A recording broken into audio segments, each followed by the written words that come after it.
What do you do if you've lost your golf ball?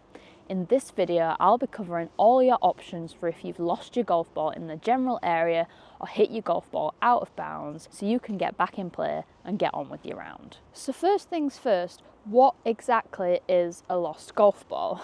Now, you might think this is really obvious, but actually there's a few nuances to this. So a lost ball is a golf ball that you don't find after looking for it for your 3 minutes of allocated time. But lots of people think they can just declare a ball lost if they don't really like the look of where it's gone, which actually isn't the reality. If you hit a wayward golf ball and it goes, say, near this bush, you can't declare it lost, and actually your playing partners have the right to go and search and look for that golf ball, even if you don't want to look for it. So next time you're out on the golf course, just remember a ball is only lost after the 3-minute search time is finished. So if we've hit the ball out of bounds rather than losing it, how do we know where is in and off the golf course and if our ball is out of bounds or not? Some of this is going to depend on the type of boundary that you have on your golf course. Here we have a fence, which means anything past this course boundary is out of bounds. However, if this was a wall, the rule can vary depending on what the committee at your club choose to do.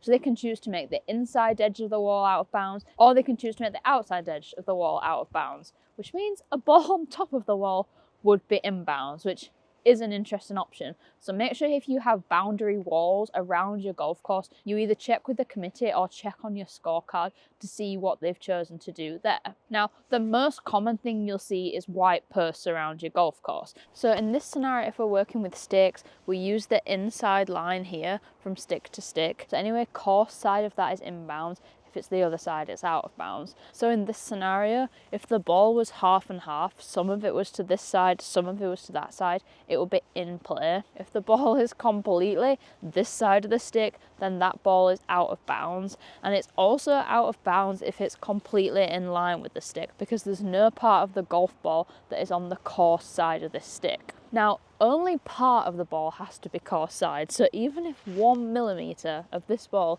is to this side of the stick, the ball is in play. The same thing will go if there is a white line painted on the ground. All of your golf ball has to be on the line or over the line for your ball to be classed as out of bounds. So even if literally 1 or 2 millimeters of the ball are on the course side of that line, your ball is still in play. Now, obviously the big issue you're going to have here is your ball could be in play here, but this fence or the wall or the boundary stick could be in the way.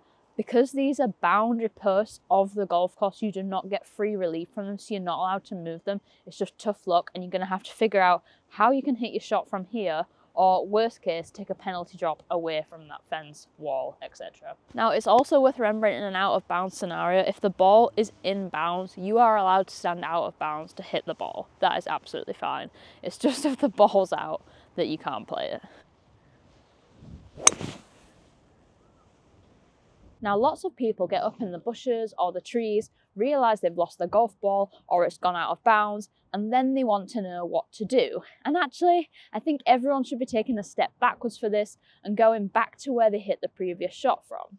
So in this scenario, I've just hit a really bad tee shot and it's gone in the trees. Now, I don't know where the ball is, and I also know there's out of bounds up on the left side of the hole here. So my ball could be lost and it could be out of bounds. In this scenario, I shouldn't be leaving this tee box or the fairway if I'd hit from there without playing a provisional golf ball, because hitting a provisional golf ball gives us a second option if we can't find that golf ball or it is out of bounds, and it also really speeds up play for the whole rest of the field. So the first thing I would recommend or remind you to do is to always hit a provisional if you're not sure where your golf ball is. Now, when you're doing this, it's important to remember that you need to declare that this is a provisional golf ball to your playing partners. If you don't, this would become the ball in play. So make sure to verbally tell them, I'm playing a provisional, and it can be really helpful to use a different number or something with a different marking. So if you hit it in a similar position and find 2 golf balls, you know which one is which. So I'd simply say to my playing partners, just to let you know, I'm playing a provisional. This is a TaylorMade 3. My last one was a TaylorMade 2.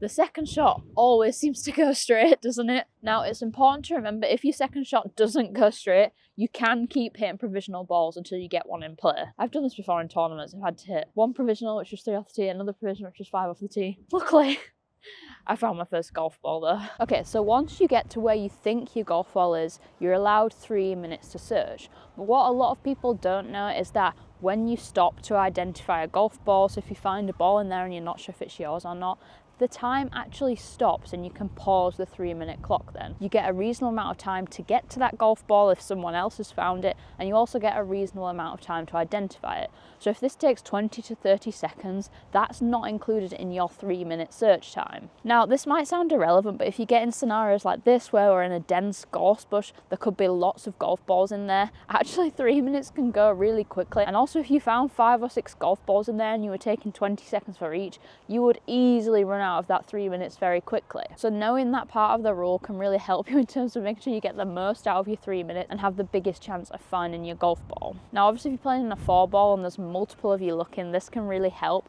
because other people can be finding new balls while you're checking if they're your golf ball or not. So it's a good tip to get the most out of your 3 minutes. Now, another lost ball rule that's worth knowing is that when you're searching for your golf ball, you're allowed to do reasonable actions to find it. Now, that includes moving things such as sand and water. It also includes moving, bending, or even breaking branches if it's deemed as a reasonable action to find your golf ball. Now, obviously, we know generally these will be classed as improving your lie, but if you're doing it just in the circumstance to search for your golf ball, it is allowed. But it's worth noting not to do this excessively, because if it's deemed an unnecessary action to find your golf ball, you could be given the general penalty, which is a 2-shot penalty. But what do we do if we don't find our ball and we've not hit a provisional? Let's go find out. So in the main rules of golf, there's only one option for if you've lost a golf ball or hit it out of bounds and you've not hit a provisional, and that is to take stroke and distance relief. This means you have to go back to the previous shot where you hit your golf ball from. You have a 1 club length arc around that area to either drop the golf ball into if you're in the fairway, or if you're going back to the tee box, you can tee it up anywhere within the teeing ground. You then have to re-hit from that spot you previously hit from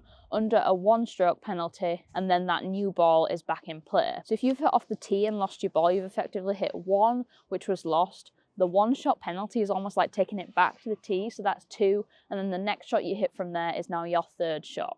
So if you were in the fairway and it was your approach shot you've lost, that would be the 2nd shot you've hit and it's lost, your 3rd shot takes it back to that spot, and you're now hitting 4 into the green. Now, this is why I recommended you hit provisional golf ball, because obviously if you walk all the way up, look for your golf ball for 3 minutes, turn around, have to walk all the way back to where you'd hit your shot from again, and then hit through, that's going to really slow down play and probably annoy the groups behind you. So 1, if that does happen, I'd recommend you let them through if they're really close behind you. But 2, please hit a provisional golf ball.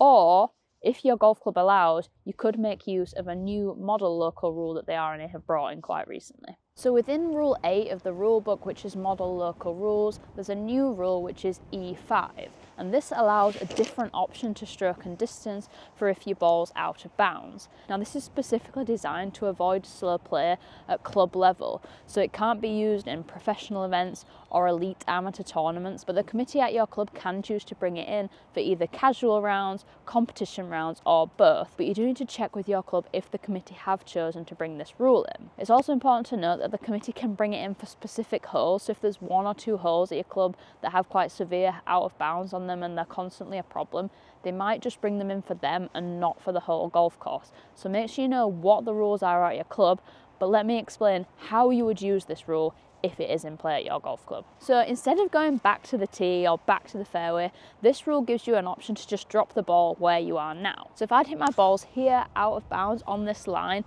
I'm allowed to walk out to the edge of the fairway, get my driver as my longest club, and take 2 club lengths from the edge of the rough into the fairway. Now, once I've done this and made sure I'm no nearer the hole than that original entry point, the edge of my 2 club lengths and where my ball went out of bounds creates a reference area for this whole area. So I can then drop the ball anywhere between there, the fence, and going back as far as I want. Now, the difference here versus stroke and distance is this under a 2-shot penalty. So if you've hit in there for 1, you're dropping here for 3, your next shot you're hitting 4. But I do think this is really good for club golf because it just really speeds up play and gives people an easier and quicker option to get the golf ball back in play and get you moving down the hole. Now it's important to note the definition of fairway, and this rule is just anything cut to fairway height or less. So if you're in a scenario where coming out to here was on fringe or it was on a tee box of another hole, that would be fine to drop on and to do your 2 club reference on, as long as you're no nearer the hole. Now you can also use this rule if the ball is lost rather than out of bounds, and that would work in exactly the same way. So you need to estimate where you think the ball was lost. If it's in a scenario where, say, it's in a gorse bush and there's room both sides, you would go 2 club lengths the other side away from the fairway, and then again come back to the edge of the fairway and do 2 club lengths, and then the reference area for you to drop is anywhere behind those 2 points that's no nearer the hole.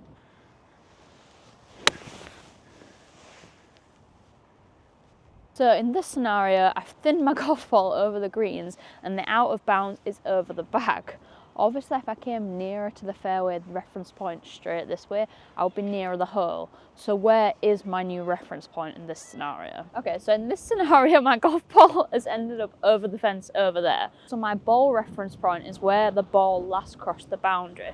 So you need to either know where that was or estimate where that was. So here we can just go back on the line of the ball, and that's where my ball reference point is. So the camera is now where my ball reference point would be, and you can see if I moved out to the fairway and took my 2 club lengths, I would be nearer the hole, and that's not an option. So what I actually need to do is measure how far the pin is from my ball reference point, and then move around and find the nearest fairway reference point, so that's anywhere that's cut to fairway height or less, that's the same distance from the hole or further away from the hole as my ball. We have got 24 yards to the pin, so let's go see where my nearest point is that I've got 24 yards in the fairway. So this is 28 yards, so that's pretty good. Remember, my 2 club length reference point needs to be inside the 24 yards.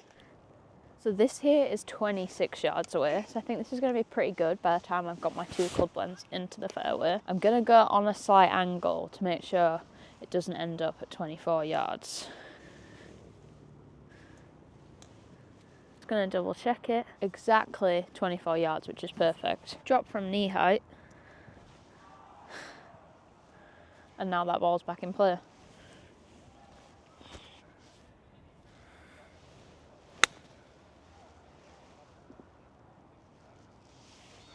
Oh, how'd that miss?